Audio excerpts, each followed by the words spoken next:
ఇక కాకినాడ జిల్లా latest updates కి వచ్చినట్లయితే కాకినాడ జిల్లా ప్రత్యేకత ఏంటో తెలుసుకుందాం. ముందుగా కాకినాడ జిల్లా తూర్పు గోదావరి డెల్టా ప్రాంతంలో ఉంది.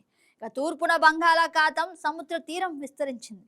గోదావరి కాలువలు ఈ ప్రాంతంలో విస్తరించాయి. అలాగే తీర మైదానాలు ఈ ప్రాంత భౌగోళిక నిర్మాణం. ఇక కాకినాడ జిల్లా లేటెస్ట్ అప్డేట్కి వచ్చినట్లయితే మనం చూసినట్లయితే ఏంటి మరి ఇన్ని అర్జీల కలెక్టర్ ఏం చెప్పారంటే అలాగే పరిష్కరించాల్సిందే, సమస్యలు ఎన్నైనప్పటికీ పరిష్కరించాల్సిందే అని ఆదేశాలు ఇచ్చినట్లుగా కూడా తెలుస్తుంది. ఇక ప్రతి సోమవారం ప్రజా ఫిర్యాదుల పరిష్కార వేదిక ఏర్పాటు. ఇక అంటే సమస్యలు సత్వరమే వాటిని క్లియర్ చేసే దిశగా ఈ కొత్తగా ప్రవేశపెట్టారు. ఇక ప్రజల నుంచి అర్జీలను స్వీకరించిన కలెక్టర్ షణ్మోహన్ సగిలి ఇక సకాలంలో నాణ్యతలో లోపాలు అంటే నాణ్యతలో ఎక్కడ పరిష్కరించాల్సిన అంటే వెంటనే పరిష్కరించే దిశగా అధికారులు అడుగులు వేస్తున్నట్లుగా మనం చూడొచ్చు. ఇక కాకినాడ కలెక్టరేట్లో జిల్లా స్థాయి పీజీఆర్ఎస్ రెవెన్యూ క్లినిక్ కార్యక్రమాలు జరిగాయి. పీజీఆర్ఎస్ కార్యక్రమంలో జిల్లా చుట్టుపక్కల నుంచి వచ్చిన ప్రజల నుంచి అర్జీలు దరఖాస్తులను జిల్లా కలెక్టర్ షణ్మోహన్ సగిలి స్వీకరించారు. ఇక ఈ అర్జీలను సత్వరం సమగ్రమైన విచారణ చేపట్టిన తగిన పరిష్కారం అందించి ఆయా శాఖల అధికారులు అలాగే జిల్లా కలెక్టర్ వారిని క్లియర్గా ఆదేశించినట్లుగా కూడా తెలుస్తుంది. ఇక బియ్యం కార్డు మంజూరు, కార్డులలోని పేర్లు మార్పులు చేర్పులు, అలాగే పింఛన్లు, ఉద్యోగ ఉపాధి అవకాశాలు అంటే ఏ సమస్య అయినా వెంటనే క్లియర్ అయ్యే దిశగా అనమాట. ఇక మురికి కాలువపై అక్రమణ తొలగింపు, డ్రైన్ కాలువల్లో పూడికల తొలగింపు అంటే పారిశుద్ధ్యం వంటి అంటే ముఖ్యంగా పారిశుద్ధ్యం వంటి అంశాలపై 450 అర్జీలు అందాయని తెలిపారు. అంటే అది రికార్డు స్థాయి మార్క్ అని కూడా మనం చెప్పొచ్చు. ఇక ప్రజా సమస్యలను సకాలంలో పరిష్కరించాలన్న లక్ష్యంతో రాష్ట్ర ప్రభుత్వం ప్రతి సోమవారం ఏర్పాటు చేసిన ప్రజా ఫిర్యాదుల పరిష్కార వేదిక అంటే పీజీఆర్ఎస్ ఫుల్ ఫామ్ అనమాట.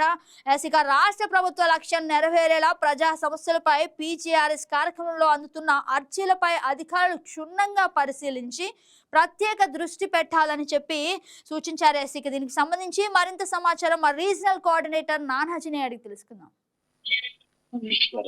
Good morning Nanaji. Good morning Jagan. మనం చూసుకుంటే కనుక ప్రతి సోమవారం కాకినాడ కలెక్టరేట్ లో పీజీఆర్ఎస్ కార్యక్రమం జరిగేది. అయితే ఇదంతా కూడా డైలీ జరుగుతున్న క్రమేణా ఎక్కువ చాలా వరకు అంటే రెవెన్యూకి సంబంధించినటువంటి ఈ కంప్లైంట్లు వచ్చాయి. దీనిపైన రాష్ట్ర వ్యాప్తంగా చూసినప్పుడు కూడా రెవెన్యూ సంబంధించిన కంప్లైంట్ రావడంతో రెవెన్యూ క్లినిక్ అని చెప్పేసి పీజీఆర్ఎస్ నే 2 విభాగాలుగా విడదీసి ఒక్కట కేవలం రెవెన్యూ క్లినిక్ లో ఏదైతే రెవెన్యూకి సంబంధించిన పరిష్కార వేదికలన్నీ కూడా రెవెన్యూ క్లినిక్ లో జరుగుతూ ఉంటాయి. అలాగే పీజీఆర్ఎస్ సంబంధించింది టోటల్ అన్ని కూడా పీజీఆర్ఎస్.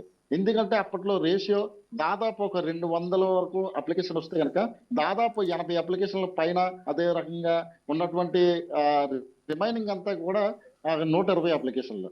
అంటే దాదాపు అంటే ఇచ్చిన దాంట్లో 60% అంతా కూడా ఏదైతే ఈ రెవెన్యూకి సంబంధించిన సమస్యలు ఉన్నాయో ఆ సమస్యలన్నీ కూడా ఉండేవి. దీనికి సంబంధించిన ఇది గుర్తించిన రాష్ట్ర ప్రభుత్వం ఖచ్చితంగా ప్రతి ఒక్కరు కూడా జిల్లా హెడ్ క్వార్టర్స్ లో రెవెన్యూ క్లినిక్ పెట్టాలని చెప్పేసి రెవెన్యూ క్లినిక్ అంటే ఖచ్చితంగా అక్కడికి వచ్చిన తర్వాత వాళ్ళ సమస్య పరిష్కారం అయ్యే దిశగా అంటే అక్కడ సిట్టింగ్ అరేంజ్మెంట్ కూడా ఫస్ట్ రిసెప్షన్ ఉంటుంది. ఆ తర్వాత ఎవరైతే వైద్యులు ఉంటారో ఆ ఫైనల్ గా ఎవరైతే సూపరింటెండెంట్ ఉంటారు. హాస్పిటల్లో అట్మాస్ఫియర్ ఏ విధంగా ఉంటుందో నేమ్స్ అదే విధంగా ఈ యొక్క పీజీఆర్కి సంబంధించిన రెవెన్యూ క్లినిక్ లో కూడా ఏర్పాటు చేయడం జరిగింది. దీనికి సంబంధించిన ఎప్పుడైతే ఏర్పాటు చేశారో ఇంకా ఏదైతే ఇప్పుడు రెవెన్యూకి సంబంధించిన పర్టికులర్ గా దాని మీద ఫోకస్ చేయడం పట్టారో రెవెన్యూకి సంబంధించిన ఫిర్యాదులన్నీ కూడా తగ్గుముఖం పట్టడం పట్టింది. అంటే ఎప్పుడైతే మనకి ఫిర్యాదులు తగ్గాయో అది పరిష్కరించాయి అన్న దానికి నిదర్శనం అనమాట. ఏదైతే 450 అప్లికేషన్లు కేవలం పీజీఆర్ఎస్కి వచ్చాయంటే వితౌట్ రెవెన్యూ క్లినిక్ లో అంటే ఎంత ఎక్కువ సమస్యలు ఉన్నాయనేది దీనికి నిదర్శనం. దీనికి సంబంధించి చాలా ఎక్కువగా ఉన్నాయని చెప్పుకోవచ్చు. అయితే ఏదైతే ఈ అప్లికేషన్లు ఉన్నాయో ఈ అప్లికేషన్లన్నీ కూడా చాలా వరకు పెన్షన్ సంబంధించింది. ఎందుకంటే గవర్నమెంట్ ఇంకా పెన్షన్ అనేది ఏదైతే ఇప్పుడు లేటెస్ట్ గా పెట్టుకోవాలో దానికి సంబంధించిన వెబ్సైట్ ఓపెన్ చేయకపోవడంతో అంటే క్రమం కలిపి దాదాపు 2 ఏళ్ల నుంచి ఉన్నటువంటి ఇదంతా కూడా రోజుకు వారం కూడా ఆ సంఖ్య పెరుగుతుందని మనం చెప్పుకోవచ్చు గగన్. అదే ఎస్ రకంగా నానాజీ, దీనికి అంటే సంబంధించిన నిజంగా ఇలాంటి కార్యక్రమాల ద్వారా రాష్ట్ర ప్రభుత్వం సాధించాలనుకుంటున్న ప్రధాన లక్ష్యం ఏమిటి? ఏదైతే రాష్ట్ర ప్రభుత్వం ప్రజా సమస్యల పరిష్కార వేదిక అని పెట్టిందో, అయితే ఏదైతే ప్రజల సమస్యలు ఉన్నాయో ప్రతిదీ కూడా రాష్ట్ర స్థాయి నుంచి గ్రామీణ స్థాయి వరకు కూడా వాళ్ళు అబ్జర్వ్ చేయలేరు కాబట్టి ఎక్కడికెక్కడ ఒక పరిష్కార వేదిక పెట్టింది. అంటే ఈ జిల్లాకు సంబంధించినటువంటి ఏదైనా సమస్య ఉంటే కనుక నేరుగా కలెక్టర్ గారి దృష్టికి తీసుకొస్తే కనుక ఆ సమస్య పరిష్కారం అవుతుందనే ఉద్దేశంతో ఇది ఏర్పాటు చేసింది. అయితే దీనికి సంబంధించింది ఇక్కడ ఏదైతే డిపార్ట్మెంట్లు ఉన్నాయో, ఏదైతే ప్రభుత్వ అధికారులు ఉన్నారో, ఉన్నతాధికారులు అందరూ కూడా అదే ఏరియాలో కూర్చుంటారు. అదే రకంగా కలెక్టర్ గారు, దానికి సంబంధించిన జేసీ కానీ వీళ్ళందరూ కూడా అందులో పాల్గొంటారు. ఎవరైతే సామాన్య వ్యక్తి వెళ్ళి కలెక్టర్ గారికి కానీ పక్కనున్న జేసీకి కానీ ఆ ప్యానెల్లో ఉంటారో, ఫిర్యాదులు తీసుకునే ప్యానెల్లో ఉంటారో, ఆ ప్యానెల్కి సంబంధించిన ఎవరికైనా రిప్రజెంటేషన్ కానీ ఇస్తే కనుక గా అక్కడ ఉన్నటువంటి అంటే దానికి సంబంధించిన డ్రైన్లకు సంబంధించిందా, పెన్షన్లకు సంబంధించిందా, లేదంటే ఒకవేళ కానీ వాళ్ళకి ఏదైతే సంబంధించింది అంటే ఏదైనా ఒక అభివృద్ధికి సంబంధించిన కట్టడాల గురించి వచ్చిందా, లేదంటే వాళ్ళకి సంబంధించిన పెన్షన్ అంటే వాళ్ళకి ఏదైతే సమస్య ఉన్నదో సంబంధిత అధికారికి వాళ్ళు కలెక్టర్ గారు వెంటనే దాన్ని ట్రాన్స్ఫర్ చేస్తారు, అప్లికేషన్ ఇవ్వడం జరుగుతుంది. అక్కడి నుంచి దానికి సంబంధించిన వాళ్ళ పరిష్కార వేదికగా అది మళ్ళీ మండల స్థాయికి వెళ్తుంది, మండల స్థాయి నుంచి మళ్ళీ గ్రామీణ స్థాయికి వెళ్తుంది. ఇదంతా కూడా ఒక వారం నుంచి ఒక 10 రోజుల వరకు కూడా ఈ కంప్లైంట్ అంతా కూడా క్లియర్ చేయాల్సిన పరిస్థితి ఉంది. అయితే దీనికి సంబంధించి ఇది పెట్టేది ఉద్దేశం అయితే మాత్రం చాలా మంచిదే, కానీ ఇక్కడ ఉన్నటువంటి కింద స్థాయి అధికారులు అలసత్వం నిర్వహించడంతో ఈ యొక్క సమస్యల పరిష్కారం కాకపోతే మళ్ళీ అదే ఏదైతే PGRS కి వస్తారో అదే కంప్లైంట్ మీద 2-3 సార్లు అలాగనే 4-5 సార్లు వచ్చిన పరిస్థితులు కూడా చాలా ఉన్నాయి. అంటే దీంట్లో లాభం ఏంటంటే ఏదైతే పెన్షన్ సంబంధించింది ఉంటుందో ఆ పెన్షన్ సంబంధించిన వెబ్సైట్ ఓపెన్ అవ్వక రావట్లేదనే ఉద్దేశం ఏదైతే గ్రామీణ స్థాయి ప్రజలు ఉన్నారో వాళ్ళు తెలియక వారం కూడా నాకు పెన్షన్ రావట్లేదు, నాకు ఇష్టం లేదని చెప్పేసి వస్తున్నప్పటికీ కూడా ఈ అప్లికేషన్లు అనేది అలా కంటిన్యూ జరుగుతుంది. కానీ వాళ్ళకి చాలా వరకు కూడా ఈ పెన్షన్ సంబంధించింది ఇంకా ప్రభుత్వంలో ఉన్న పాలసీలు సంబంధించి రావట్లేదని తెలియదు. అదే రకంగా కొన్ని సివిల్ సంబంధించిన డిస్ప్యూట్స్ ఉంటాయి.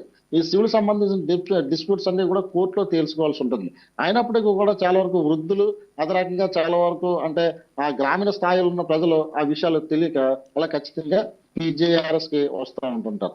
దానికి సంబంధించిన పోలీస్ డిపార్ట్మెంట్ కానీ లేదంటే రెవెన్యూ డిపార్ట్మెంట్ కానీ వెళ్ళిన తర్వాత వాళ్ళ అల్టిమేట్ గా మళ్ళీ దాన్ని ఏదైతే ఈ అప్లికేషన్ ఉంటుందో దానికి సంబంధించిన వాళ్ళకి సజెషన్ ఇచ్చి అది క్లోజ్ చేయడం జరుగుతుంది.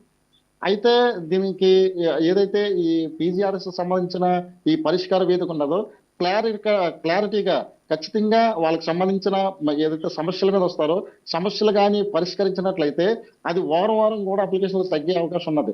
కానీ వారం అప్లికేషన్లు పెరుగుతున్నాయంటే కనుక దాదాపు ఏదైతే క్రింద అధికారులు ఉన్నారో డిప్యుటేషన్ మీద వేరే దిక్కునికి వెళ్ళడం, ఆ తర్వాత ఇక్కడ ఇన్ఛార్జీలు ఉండడం, ఆ ఇన్ఛార్జీల వల్ల డిప్యుటేషన్ల మీద వెళ్ళడం వల్ల ఇక్కడ సమస్యలు కూడా అలా పెండింగ్ లో పడిపోవడం జరుగుతూ ఉన్నది. దీనికి సంబంధించిన ఇదే విషయాన్ని ఉన్నతాధికారులకు కూడా దృష్టికి తెలిసింది. అయినప్పటికీ కూడా ఈ ఏదైతే కలెక్టర్ గారు ఉన్నారో కలెక్టర్ గారు కూడా ఎంత స్ట్రాంగ్ గా చెప్పినప్పటికీ కూడా ఈ సమస్యలన్నీ మాత్రం చాలా వరకు అలాగే ఉన్నాయని చెప్పుకోవచ్చు. చాలా వరకు కొన్ని సమస్యలు మాత్రం పరిష్కారం ఉన్నాయి. జగన్ ఎస్ అంటే నానాజీ, మనం చూసుకున్నట్లయితే రాష్ట్రంలో ఇతర జిల్లాల్లో కూడా ఇలాంటి PGRS రెవెన్యూ క్లినిక్ కార్యక్రమాలు నిర్వహిస్తున్నారా? రాష్ట్రంలో ఉన్నటువంటి అన్ని జిల్లాలకు కూడా ఇదే కార్యక్రమం నిర్వహిస్తున్నారు. ఇది రాష్ట్ర పాలసీ అన్నమాట. ఏదైతే ఇది రాష్ట్ర పాలసీ ఉన్నదో ఖచ్చితంగా ప్రతి జిల్లాకి హెడ్ క్వార్టర్స్ లో ఉన్న కలెక్టరేట్ లో ఖచ్చితంగా PGRS నడపాలి. ఈ నడిపినప్పుడు ఏదైతే అంటే రాష్ట్ర వ్యాప్తంగా ఉన్నటువంటి సమస్యలు ఒకే దిక్కున ఇది పరిష్కారం కాదు కాబట్టి ఏదైతే జిల్లా స్థాయిలోనే ఆ యొక్క పరిష్కారాలన్నీ కూడా అయిపోద్ది కాబట్టి అక్కడ పెడుతూ ఉన్నారు. అయితే ఒక్కొక్కసారి ఏం చేస్తారంటే దీనికి సంబంధించి వేరే కేంద్రంగా తీసుకుంటారు. అంటే ఒక డివిజన్ తీసుకుంటారు. ఆ డివిజన్ కి కలెక్టర్ గారు అదే డివిజన్ కి వెళ్ళి అక్కడే PGRS కూడా కండక్ట్ చేస్తారు. అది ఏదైతే ఎవరైతే ఫిర్యాదుదారులు ఉన్నారో వాళ్ళకి కొంచెం అవకాశం కొంచెం దగ్గరగా వెళ్ళి పరిష్కరించే దిశగా కూడా ప్రయాణం చేస్తున్నారు. అయితే దీనికి సంబంధించి ఉన్నతాధికారులు అయితే చిత్తశుద్ధితో పనిచేస్తున్నారని మనం చెప్పుకోవచ్చు. ఏదైతే దిగువ స్థాయి అంటే మండల స్థాయి గ్రామీణ స్థాయిలో ఉన్నటువంటి వ్యక్తులు ఉన్నారో అసలు ప్రాబ్లం ఎక్కడ ఉన్నది అనేది అంతా కూడా వాళ్ళకే తెలుస్తుంది. ఒకవేళ రెవెన్యూకి సంబంధించింది ఉంటే VRO కానీ VRA కానీ లేదంటే వాళ్ళకి సమస్య వాళ్ళకి ఒక అయినప్పటికీ కూడా స్థానిక సంబంధించిన ఎవరైతే గ్రామంలో పెద్దలు ఉంటారో వాళ్ళ ఇన్ఫ్లుయెన్స్ కానీ ఈ పరిష్కార వేదిక అనేది చాలా వరకు మచ్చరెత్తిందని మనం చెప్పుకోవచ్చు. ఇదే రకంగా ఎవరైతే ఈ ఉన్నతాధికారులు ఉంటారో ఉన్నతాధికారులు గ్రామీణ పరిస్థితులంతా కూడా దృష్టి పెట్టి దానికి ఒక పరిష్కార వేదికగా ఏదైతే పీజీఆర్ఎస్ చెప్పారో దానికి సంబంధించిన గ్రామీణ స్థాయిలో కూడా దృష్టి పెడితే కనుక ఇలాంటి సమస్యలన్నీ కూడా పరిష్కారం ఈజీగా అవుతుందని చెప్పుకోవచ్చు. గగన్. ఎస్ రైట్ నానాజీ, అంటే మనం చూడొచ్చు ఇక కూటమి ప్రభుత్వం అయితే సత్వరమే సమస్యల పరిష్కారానికి ఒక అడుగు ముందుగా ఇలాంటి వినూత్న కార్యక్రమాలు చేపట్టే దిశగా మనం చూడొచ్చు. Yes right Nanaji, thank you for the update.